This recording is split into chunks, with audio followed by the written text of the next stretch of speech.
As part of the development phase, in the first stakeholder workshop,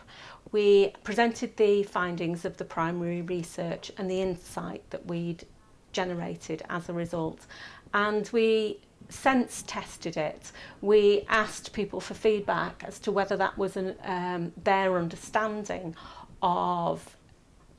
what that meant in terms of how smoking was seen on the Brinnington estate, and also what prompted people to stop smoking, what were the results of smoking cessation attempts. We started to explore with the stakeholders what type of provision might actually provide a more supportive environment for people who wanted to stop smoking in Brinnington. And then we started to draw up some initial plans for developing new services. The second workshop that we held focused more on the development of communication messages and a strategy for engaging people in understanding that new services and existing services were there and were available to support them to stop smoking. So again, a very broad range of stakeholders were invited to the event. We actually started by looking at the existing materials and what they told us really about the sort of smoking cessation support on offer, and that was interesting to get feedback about how people viewed the national communications and also local ones that I'd produced. So we used that as a springboard then to then look at the insight that had been generated about communication again and start to think about what the essence of the communication message would be in Brinnington. We knew from the very beginning that we were working with contemplators, not pre-contemplators, so people who were thinking about stopping smoking, and we wanted to engage them with a service. But we needed to work on a relatively sophisticated message that would actually enable people to understand that this was a known, trusted service and was popular or would be popular with people in Brinnington. The second workshop, where we focused on communication, came out with some strong recommendations.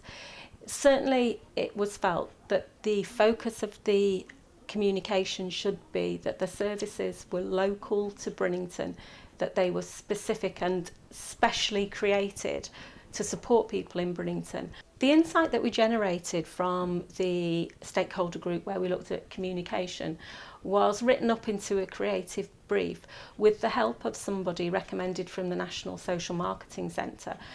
We took the creative brief to 3 agencies, of which 2 were interested in submitting some creative designs to us. We then took the creative designs back to a series of focus groups, and those focus groups, who were made up of smokers, ex-smokers, the same type of people that we'd used in the primary research, gave us their views on which of the designs was most suitable. They went in some detail through each of the 5 designs that we had to work with, and all the information was recorded and transcribed in order for us to make a final decision on the creative that was most popular with the people that we'd asked to participate in the discussion of the creative. There was a strong winner in terms of the creative design that proved most effective in engaging people's interest in the focus groups. Some people positively liked it, a very small number of people did not like it, or were concerned that perhaps, although they liked it, it might be seen as offensive by others. It was because the creative that was chosen was the Brinnington Lose the Fags creative, which includes the 2 fingers, give smoking the 2 fingers idea. So we worked with the hub to actually develop the image so that it was more subtle in terms of its execution. We took these ideas back to further focus groups in order to check that the actual execution of the idea was working well, and people were very happy with it, and they thought that it was a good design and it would work really well with local people as the models for the poster campaign that we were planning. As a health professional, I think it was quite interesting that we had to step back from the designs as they were viewed by the people in Brinnington,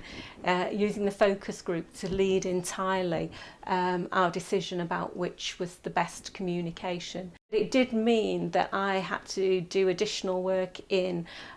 getting approval for the production of materials for the use of the Lose the Fags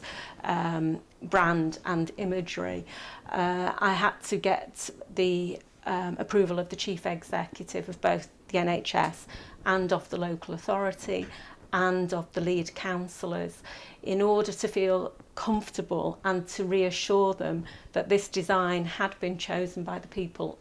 of Brinnington, that it was that we'd used a robust methodology in order to come up with this design, and that we felt that it would be well received by the population. That actually did hold up the social marketing initiative because it took a number of months to gain that approval. As well as the existing services that were already available in Brinnington, the GP practice support service, the Monday drop-in Quit for Life group, we identified that there were key partner agencies in Brinnington that already were known and trusted, familiar to the people who lived in Brinnington, and they had very skilled local workers who were possibly interested in expanding the work that they already did, which was generally supporting people into exercise or supporting people to use the children's centre facilities in order to skill them up to be able to support people to stop smoking. So we approached separately the Target Life Fitness Centre managers and the children's centre managers to ask them whether they would be involved and to outline the type of service that we envisioned from the discussions that we'd held might operate from their building with the support of their staff. Both organisations were more than happy to take on the support to the smoking cessation service. In fact, they saw it just as an extension of the work that they were already doing. The organisations in Brinnington are very community focused. So, for example, the fitness centre has a strong recognition of the population that it serves, does a lot of outreach work, trying to bring people into organised sporting activities, and knows whole families in the area. There was quite a lot of infrastructure development that we needed to carry out before we rolled out the full Lose the Fags programme.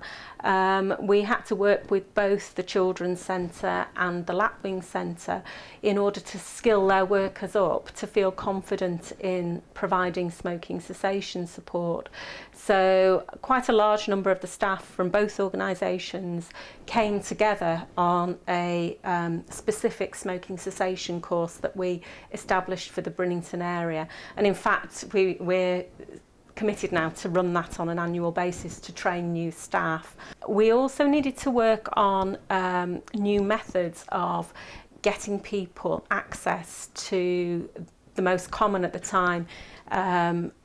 medication to support smoking cessation, which was nicotine replacement therapy. Via the Children's Centre, we knew that people could get it from an advisor who could liaise with the GP to get a prescription written. But the whole point of the Lapwing Centre intervention was that people could come in out of normal hours and get started on smoking cessation programme. So what we decided to do was work on a voucher scheme, develop a specific scheme for the Lapwing staff to be able to give people a voucher in order that they could go and exchange that for NRT the same day down at the local pharmacy.